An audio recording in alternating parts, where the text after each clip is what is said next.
குட்டிமா, உன்னோட சாயப்பா உனக்காக ஒரு விஷயம் சொல்ல காத்துட்ருக்கேன். உனக்காக மட்டும்தான். என்னன்னு கேளு.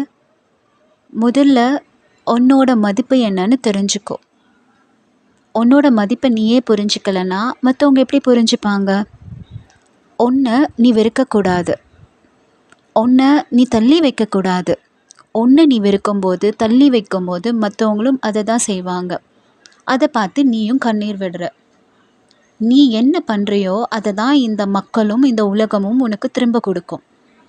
சதா காலமும் உன்னோட அன்பையும் உன்னோட மனசையும் புரிஞ்சிக்காத மக்களோட எதுக்கு இருக்கிற?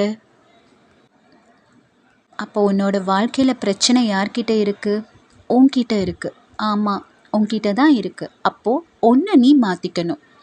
எப்போவுமே தைரியமாக இருக்கணும். உன்னை நீ ரசிக்க கற்றுக்கணும். உன் கருணை சாயப்பா.